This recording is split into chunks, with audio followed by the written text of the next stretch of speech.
fans, do you want to win your share of $100,000? Simply enter the houseofboxing.com Fight Night Prediction Challenge.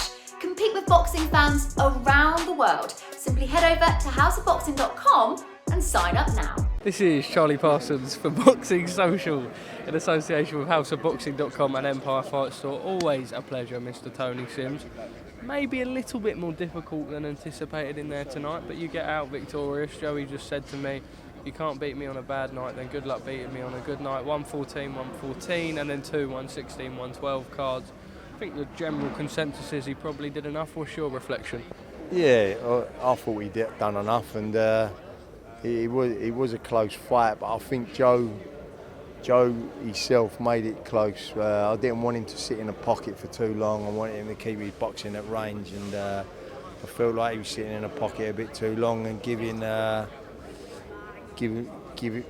guy a chance to get his shots off. But listen, he done enough to win. I thought he finished strong, and it's just on to the next one, really. Talk a little bit about the fight. There were moments where he was absolutely dictating the pace, and then moments where probably let the confidence. I've now got Charlie looking over ominously at me, and Selp, so I don't know quite what's going on here. I think Charlie's now joining. Charlie, do you want to jump in, sir? There we are, the ominous look, and now I have the best. Right. I've only got one thing to say. Oh. Joe Cordina is the best in the 130-pound division. And I'm going to tell everybody why. Because the best always find a way, even on the bad nights. And that's what happened tonight. It wasn't his best performance. He did win the fight, and I think he found a way to get through and win it. Would you agree? Right. During the corner?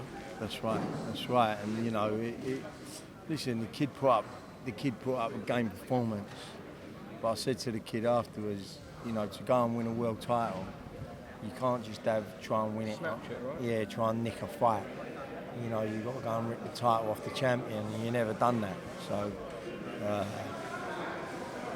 I had Joe winning by a couple of rounds, and I thought he was a classier fighter. You can see the class there, but he was awkward. He was short. He's short-armed fighter. When he was getting in close, he was sticking to Joe in close and trying to get the short hooks off. But at range, Joe was having a great success at range. What is next? He spoke about the Foster fight not massively interesting him. The money couldn't be put up earlier on in the year. Navarrete and Leigh Wood are the names. I suppose, Charlie, this is one's really directed to you. Do you have a preference on those? Both are big money fights. I know he wants the unification, but big domestic clashes are what brings the profile, right? I would like to see offers come in for both of them fights. I think the unification would be great.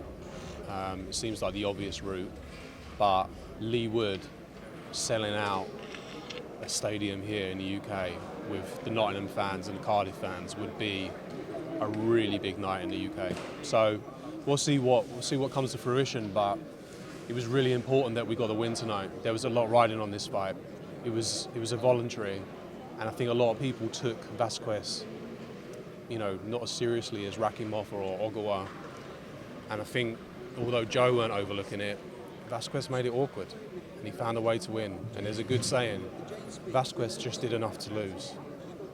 And that's it. We've been in fights sometimes when the fights are close and you're the underdog and everybody loves the underdog and they want him to win. And we understand that. But tonight, Joe Cordina retained his IBF world title, and it'll be in a huge fight next. And let's all start talking about that. Do you have a preference, Tony? Leigh Wood or Navarrete both interest you, both exciting fights he will get himself up for. He said he didn't as much underestimate him, but there's always an element of subconscious that goes into it, right, when you're not in the biggest fights, and this one wasn't the biggest. Yeah, of course, and at the end of the day, when you're world champion, it's all about the financial security for your family, and obviously, that's obviously in the back of his mind. His next fight's going to change his life, and whether it be Navarrete or Wood, it'll just basically depend on the financial side of that, who he fights next. That's really what he's looking at. If we're probably asking who's the easier fight, you've probably got to lean towards Wood. it's probably the easier fight. Navarrete is probably arguably number 2 in the division again behind Joe, but I think unifying would be great for Joe, but ultimately securing Joe's future is what's important to him right now. So let's see what comes in. Guys, always a pleasure. Lovely linking up with you as always. Thank you for speaking to us at Boxing Social.